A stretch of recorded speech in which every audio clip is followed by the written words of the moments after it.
بسم الله الرحمن الرحيم الحمد لله رب العالمين والصلاة والسلام على أشرف الأنبياء والمرسلين ومركل أي برنامج كيني ودن كيني وحبرته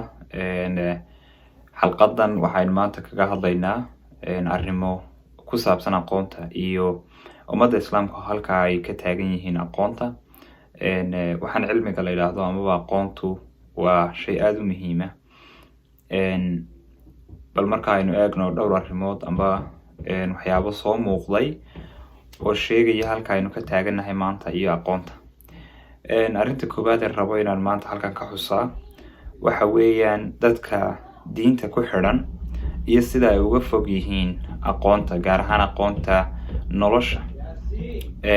waxa soo baxday bariyahan dambe in dadku ay kala saaraan oo ay kala fiiqaan oo ay kala fogeeyaan labada aqoomood dhammaan aqoontuna waxa ay ka timi xagga Ilaahay waxay kala fiiqayaan aqoonta diinta iyo aqoonta nolosha cilmiga sheega sida loo tukanayo sida loo soomayo iyo waxyaabaha la midka iyo cilmiga sheega qofku markuu meel ka safrayo meel kale u safrayo sida ugu fudud ee u tagi karo waqtiga ugu yar ee uu ku tagi karo cilmiga nolosha sahla ee fududeydiya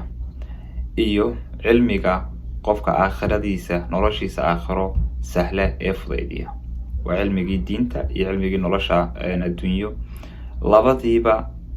waxay ugu xuba ay ka yimaadeen waa Ilaahay wuxuu waa fawqa kulli dhi cilmin alim qof kastoo cilmi leh waxa ka sarreeya mid cilmi leh laakiin dadkeen waxaynu sameynay inaynu labadii cilmi kala saarno taasina ma aha arrin sax ah oo toosan ma aha sinaba ma aha arrinta labaad ee rabo inaan halkan ka xuso waxa weeyaan dad fara badan ayaa waxay isku dayaan bal inay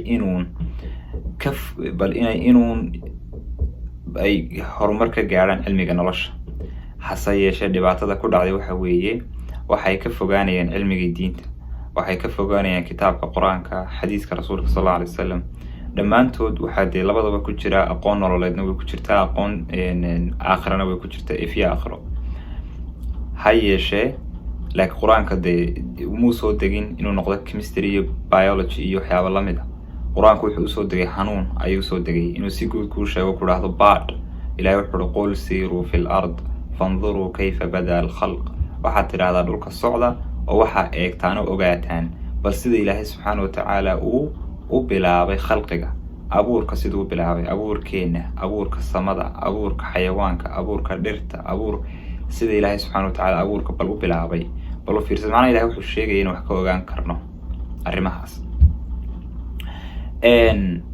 laakiin dhibaatada ku dhacday dadka u kaca aqoontaasi inta badan waxa ku dhacda in ay ka fogaadaan oo ay ka dheeraadaan aqoonta diinta taasina sax ma aha qof aqoonyahana waan weysiisanayn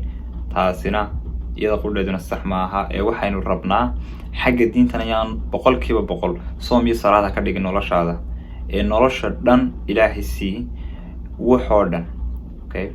xagga soom iyo salaad qudhana ha ku in dhinaca kalena qof bilaa aqoonta kale oo garanayo diintii ka maran ha noqon waxaad ku daydaa inaad noqoto qof labadiiba kulmin karaya Abu Bakar radiyallahu an wuxuu ahaa qof caalimo oo diinta caalim ku ah oo aad u fadli badan hase ahaatee waxa kale uu yaqaanay aqoomihii xilliga yaalay sida qabiilada oo kale aad ayuu kala yaqaanay qabiil kasta iyo halku galay wuxuu yahay aqoonyahan ayuu halka ku ahaa magacyadooda inta dagaal dhacay inta maxay marka aqoonti xilliga taalay uu garanay marka muhiimadu waxa qofku inuu wax qoro wax akhristo kala garan karayo maxaa sax maxaa qaldan if aakhiro labadaba si uu noqdo qof aqoonyahana waxa kale oo iyadna aad u badan oo rabayna inaan sheego dad badan ayaa waxay yiraahdaan muslimiin Ilaahay ayaa inoo sakhiray dadka gaalada inay noo shaqeeyaan taasina ma aha arrin dhaba oo arrin sax ma aha ee Ilaahay inaga dhulkan ayuu inoo sakhiray dhulkan ayay tahay inagu inaynu ka faa'iideysano ee Ilaahay dad kale gaala inuu mu sakhirin waxaad ka soo qaadaa hubka oo kale bilmatal hubkii waxa sameynaya dadka gaalada ba sameynaya muslimiintu way u baahan yihiin haddii maalin uu dhibaato dhacdo qofkii muslimka ah wuxuu sameeyo marka muhiimadu waxa weeyaan in aanad oran Ilaahay ba ii sakhiray dadka kale adigu dee qof noqoto sidaada u jira. arrimaha kale iyadna la yaab kale, dadka muslimiinta ah ee ahlu khayrka dhammaantood waxa ay kaga soo dhamaatay in masaajid dhis. bimacnaa masaajid in la dhisaa waa wax aada u qiimo badan, laakiin waxa ka fiicnayd oo iyadna meesha taalla mararka qaarkood, sida marka imika masaajidadu ay aada u farabateen oo kale, madrasad in la dhiso. intaad 2 masaajid dhisi lahayd, madrasad iyo masaajid dhis. intaad madrasad quraan furi lahayd, waxaad samaysaa masaajid, madrasad quraan iyo iskuul. haddaad waxa wada samayn kari weydo sidaa u eeg, keebaa fara badan? masaajidada, madrasadaha, iskuullada, aqoomaha. inaad adigu saa intaad isha u mariso meesha dadku ay u baahan yihiin aad samayso, aanad kaaga go-inun masaajid baan dhisaya. marka aad wax u la yaab badan weeye. waxyaabaha kale oo iyaduna aadka u la yaabka badan waxaa ka mid ah caqligii iyo maskaxdii muslimiinta oo dhammaantood isugu biyo shubtay inay u safraan wadamada reer galbeedka. marka dee taasina waa dhibteeda ay leedahay, amba Maraykan, amba Ingiriis, amba meelo kale. dadku way safrayaan, halkaasi ayay markaa ay ku nagaanayaan. taasina inta badan ma aha wax saxa, oo qofka waxa fiican inuu awoodiisa iyo dadaalkiisa u geliyo wadamadaas uu geliyo islaamka. haddii faa'iidada ugu jirta isaga iyo dalka muslimiinta ay ka badan tahay in halkaa joogaana, taasina sabab buu joogi karayaa. almuhim, haddii bilmatal hal aqoon yahan inuu soo noqdo, waxaan ognahay inay ka fiican tahay bilmatal inuu soo saaro 10 aqoon yahan amaba uu lacag jaamacada ka bixiyo iyo wax lamid ah. marka taasoo kale laga yaabo inaan aakhira aad loogu qabsan, maadaama uu intuu samayn kari 2 laab intaasoo aqoon yahan uu soo saaray. laakiin intuu soo saarina haddii ay Maraykan iyo meelo kala tagaan, taasina dhibteeda leedahay. waxyaabaha kale la yaab kale waxaa ka mid ah in dowladaha qaarkood aanay marka ganacsigooda iyo la eego lacagta soo gasha, qiimaha lacagaha soo gala la eego, cashuuraha ay qaadaan, waxyaabaha lamidka ah, aanay kuga bixin aqoonta. taasina waa aafo iyo dhibaato kale oo qofkii inta la yidhaahdo bilmatal dowladdu day ku bixiso 5% aqoonta, amba waxaan dhaamin inay yidhaahdaan hadhow toolana waxaan rabnaa dad aqoon yahamaa oo garanaya kombiyuutaradii, oo garanaya dhakhtarnimadii. hadhow la isweydiiyo dhakhtar fiican maxaa loo heli laayay? dee way iska dhib badan tahay. waxaa loo baahan yahay in dowladduna iyaduna ay doorkeeda qaadato oo ay ku bixiso lacag ku filan.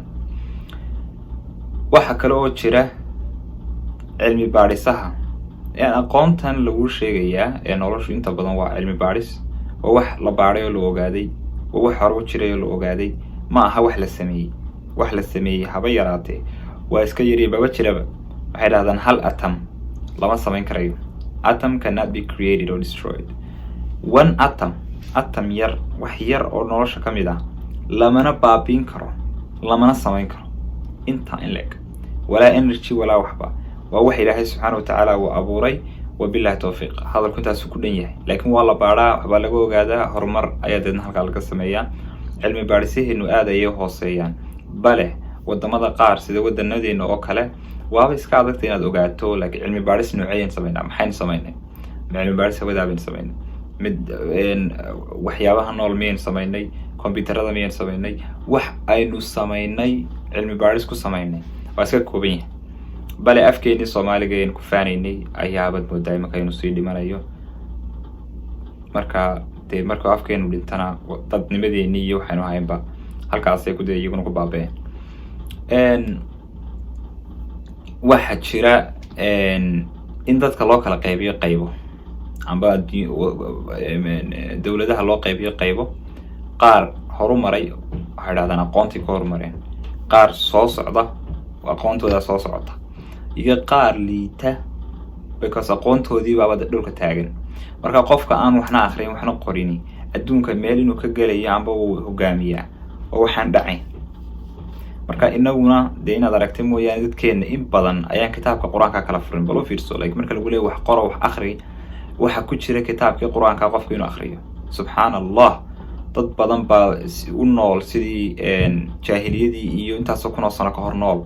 oon garanahayn. maanta iyagoo nool aan garanahayn sida wax loo akhriyo waxna loo qoro, kitaabka qur-aanka aan kala furahayn. ta ugu dambaysa waxa weeyaan jaamacadaheenu baaba. ayay yihiin inta badan marka la eego 500 jaamacadood adduunka ugu horeeya ambaba adeegto reportyada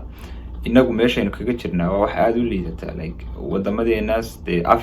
afrikada dhan baaba dee iska kooban oo midmidhi wax kasoo galaysa marka muhiimaddu waxa weeyaan in mushaharka macallimiinta oo kale bilmatal sidan loo dhaamo oo macallinkii haddaad intaad $100 siisa tiraahdo bisha dhan ku shaqeeyo bal waa ku kaa dee waxba dhigi maayo hadduu xataa dhigan isagoo niyad jabsan oo xiiqsan buu dhigayaa marka muhiimaddu waxa weeyaan inaynu xoogga saarno aqoonta dadow dhaqaaleynu u baahanay aqoon weeye nolol kaleynu u baahanay aqoon weeye garoomo fiican iyo diyaaraduhu halkay ka duulaan aqoon baa lagu keenaa aakhire inaad badbaado ood jidka siraad daafto aqoon baa lagu keenaa aqoonta waa inaynu ku dhagnaa akhriska ilaahay wuxuu ihi subxaanahu watacaala amarkii koobaad iyo ereygii koobaad ee soo degay iqra akhri marka halkaasaynu kusoo koobaynaa in ilaahay nagu anfaco dhammaanteen